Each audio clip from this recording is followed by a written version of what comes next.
네, 안녕하세요. 6월 20일 금요일 새벽기도 시작하겠습니다. 기도하겠습니다. 은혜로우신 우리 아버지, 복된 새날을 허락해 주신 것을 주님 앞에 감사를 드립니다. 오늘 하루의 모든 삶도 주님 앞에 온전히 의탁합니다. 주께서 인도해 주옵소서.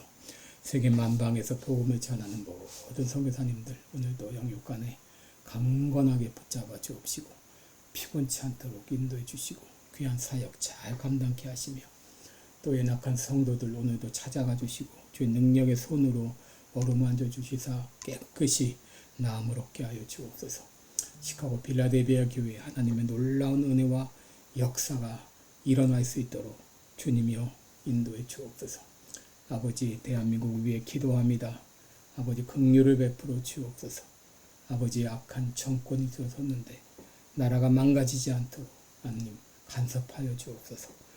주님 앞에 감사드리며 예수님의 이름으로 기도드립니다. 아멘. 찬송가 559장입니다.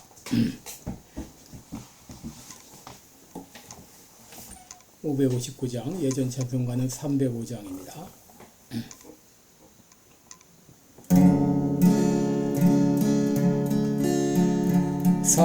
사철의 봄바람 불어입고 하나님 아버지 모셨으니 믿음의 반석도 은근하다. 우리 집 즐거운 동산이라 고마워라 임마누엘 예수만 섬기는 우리 집 고마워라 임마누엘 복되고 즐거운 하루하루 어버이 우리를 보이시고 동기들 사랑에 뭉쳐있고 기쁨과 서름도 같이 하니 한간의 조가로 천국이라 고마워라 임마누엘 예수만 섬기는 우리 집 고마워라 임마누엘 복되고 즐거운 하루하루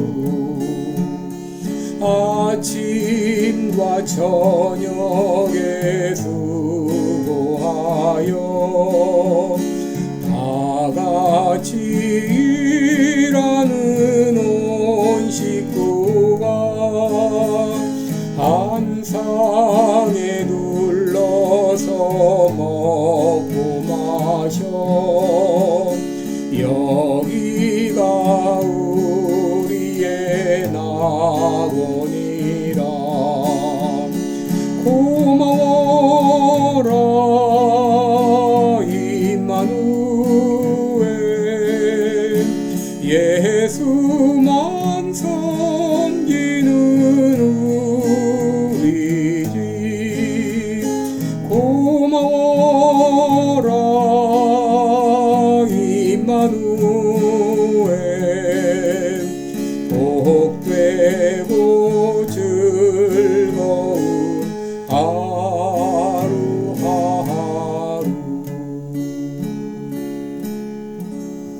아멘.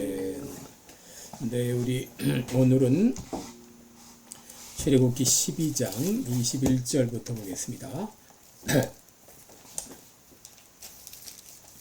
출애굽기 12장 21절로 28절까지 제가 봉독해 드립니다. 출애굽기 12장 21절로 28절입니다. 모세가 이스라엘 모든 장로를 불러서 그들에게 이르되 너희는 나가서 너희 가족대로 너희 양을 택하여 유월절 양으로 잡고 너희는 우슬초 묶음을 취하여 그릇에 담은 피에 적시어서 그 피를 문인방과 좌우 설주에 뿌리고 아침까지 한 사람도 그 자기 집 문 밖에 나가지 말라. 여호와께서 애굽 사람을 치러 두루 다니실 때에 문인방과 좌우 설주의 피를 보시면 그 문을 넘으시고 멸하는 자로 너희 집에 들어가서 너희를 치지 못하게 하실 것임이니라. 너희는 이 일을 규례로 삼아 너희와 너희 자손이 영원히 지킬 것이니 너희는 여호와께서 허락하신 대로 너희에게 주시는 땅에 이를 때에 이 예식을 지킬 것이라. 이후에 너희 자녀가 묻기를 이 예식이 무슨 뜻이냐 하거든 너희는 이르기를 이는 여호와의 유월절 제사라. 여호와께서 애굽 사람을 치실 때에 애굽에 있는 이스라엘 자손의 집을 넘으사 우리의 집을 구원하셨느니라 하라 하매 백성이 머리 숙여 경배하니라. 이스라엘 자손이 물러가서 그대로 행하되 여호와께서 모세와 아론에게 명하신 대로 행하니라. 아멘. 네, 우리 오늘은 무교절을 지키라고 하신 이유 이런 제목으로 말씀을 나누겠습니다. 여러분 예전 한국에서 6.25 날을 맞이해서 6.25 때 음식 먹어보기 이런 행사가 있었습니다. 이 꽁보리밥과 돼지죽을 만들어 놓고 먹어보게 했는데 이런 행사를 의도한 이유는 요즘 아이들이 너무 고생을 모른다. 그리고 옛날 어른들이 얼마나 고생했는지 모른다고 하는 것이죠. 여러분 제가 중학교 때만 해도 한국엔 쌀이 부족했습니다. 그래서 이 통일벼라고 하는 것을 개발해서 이모작을 하게 하고 또 정부에서는 혼식과 분식을 장려해서 어떻게 해서라도 이 자급자족을 하려고 애를 썼습니다. 여러분 학교에 갈 때 도시락에 보리가 20% 30%가 섞여 있지 않으면 안 되게 돼 있어요. 그것을 또 담임 선생님이 도시락 검사까지 했는데 그런데 요즘 식당에서 오히려 보리밥을 별미로 판다고 하니 격세지감을 느낍니다. 여러분 요즘 아이들에게 예전엔 쌀이 없어서 밥을 못 먹었어 이렇게 말하면 아이들은 말하기를 쌀이 없으면 라면 끓여 먹지 이렇게 말한다고 하지 않습니까? 여러분 이런 아이들에게 6.25 때 음식 한 번 먹여본다고 그 아이들이 그때 그 시절을 이해할 수 있을까요? 여러분 하나님께서는 이스라엘 백성들에게 무교절을 정하시고 무교절을 지키라 라고 말씀하셨어요. 하나님은 한 끼가 아니라 또 하루도 아니라 일주일간 함께 지내면서 함께 그때 음식을 먹으면서 함께 생활하면서 무교절을 지키게 했는데 하나님께서 이스라엘 백성들에게 무교절을 정하여 지키라고 한 데는 두 가지 이유가 있습니다. 첫째는 애굽에서 종살이 할 때의 이 고통을 기억하게 하시기 위함입니다. 왜 하나님께서 이스라엘 백성들에게 무교절을 정하여 무교병과 순나물을 먹게 하셨나요? 이는 애굽에서 종살이 할 때의 고통을 기억하게 하시기 위함이었죠. 신명기 24장 18절에 보면 너는 애굽에서 종되었던 일과 내 하나님 여호와께서 너를 거기서 속량하신 것을 기억하라 라고 했습니다. 또 신명기 24장 22절에는 너는 애굽 땅에서 종되었던 것을 기억하라 라고 말했습니다. 하나님께서는 이 이스라엘 백성들이 애굽에서 종살이 했던 그때를 기억하게 하셨습니다. 여러분 인간은 망각의 동물이죠. 그런데 잊어버려도 될 것이 있고 잊어버리면 안 되는 것이 있습니다. 여러분 인간은 잊어버려도 될 것은 기억을 하고 잊어버리면 안 될 것은 또 잊어버리는 참 그것이 인간의 참 모습입니다. 하나님께서는 이 유월절과 무교절을 반드시 기억하고 특별히 애굽에서 종살이 하던 그때를 기억하게 하시고자 무교절을 지키라고 했습니다. 둘째는 하나님의 은혜에, 구원의 은혜에 감사하게 하기 위함이었죠. 이스라엘 백성들이 출애굽해서 광야 생활할 때 얼마나 건망증이 심했습니까? 먹을 것이 없고 마실 것이 없고 하면 그들은 하나님께서 출애굽에서 구원하신 그 은혜에 감사하기보다도 오히려 애굽의 고기가마 곁에 앉았던 때를 그리워하면서 하나님을 원망하지 않았습니까? 여러분, 이것이 인간입니다. 그래서 하나님은 무교절을 제정해서 그들을 구원하신 하나님의 은혜에 감사하게 하신 것이죠. 신명기 24장 18절에 있는 대로 너는 애굽에서 종되었던 일과 내 하나님 여호와께서 너를 거기서 속량하신 것을 기억하라. 애굽의 10번째 재앙, 장자를 죽이는 재앙이 임했을 때 어린 양의 피를 문설주에 바른 이스라엘 가정에는 그 재앙이 넘어갔습니다.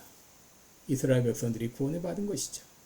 얼마나 감격적인 순간입니까? 이스라엘 백성이 완전히 멸망당해서 지구상에서 없어질 뻔했는데 하나님께서는 아브라함과 이삭과 야곱과 맺은 언약을 기억하사 그들을 구원하신 것이죠. 그 구원의 은혜를 기억하고 감사하게 하기 위해서 무교절을 지키라 말씀하신 것이죠. 그러면 무교절을 어떻게 지키는가? 어제 말씀드린 대로 일주일 동안 집안에 있는 모든 누룩을 제하고 누룩 없는 빵, 이 무교병과 쓴나물을 먹으면서 그리고 첫날과 마지막 날 성회로 모이는 것이죠. 지금도 이스라엘 백성들은 무교절이 오기 전에 며칠 전부터 대청소를 한다고 합니다. 카펫도 청소하고 옷과 침구와 커튼도 세탁을 하고 또 집안에 있는 모든 먼지를 다 제거한다고 합니다. 이런 이 대청소로 한바탕 소동이 일어난다고 하는데 그리고 마을마다 불을 피워서 남은 모든 누룩을 다 태우고 또 식기나 조리기구는 끓는 물에 소독을 해서 누룩의 흔적을 없앤다고 합니다. 여러분, 이렇게 누룩을 없애는 이유는 이스라엘 백성들이 애굽에서의 고난을 기억하며 구원받은 것을 감사하고 이제 죄와 부패로부터 깨끗하고 구별된 삶을 살겠다고 다짐하는 것이죠. 그런데 오늘 본문에 또 한 가지 해야 될 일이 기록되어 있죠. 그것은 이 6월절 규례를, 무교절의 규례를 자녀들에게 가르치라고 하는 것입니다.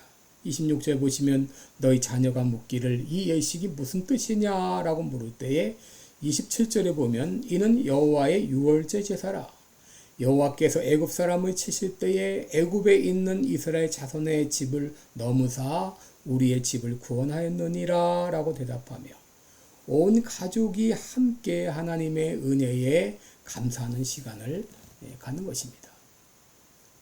여러분, 6월절 만찬이 되면 유대인의 자녀가 부모에게 묻는 4가지 질문이 있습니다. 왜 이 밤에는 무교병 맛자리 먹는가? 왜 이 밤에는 쓴나물을 먹는가? 왜 이 밤에는 쓴나물을 소금물에 2번 찍어 먹는가? 그리고 왜 이 밤에는 비스듬히 누워 식사를 하는가?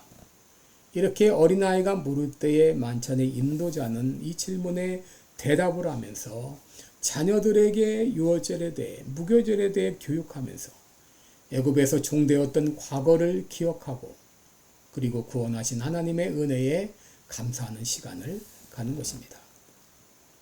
여러분, 오늘날 우리들은 자녀들의 신앙교육을 어떻게 하고 있습니까? 그저 주일학교에 보내는 것으로 나의 할 일을 다 했다고 생각하고 있지 않습니까? 방학 때 BBS나 수련회에 보내는 것으로 내 할 일 다 했다고 생각하지 않습니까? 신명기 6장 6절로 9절을 보면 오늘날 내가 네게 명하는 이 말씀을 너는 마음에 새기고 내 자녀에게 부지런히 가르치며 집에 앉았을 때든지 길에 행할 때든지 누웠을 때든지 일어날 때든지 이 말씀을 강론할 것이며 라고 했습니다.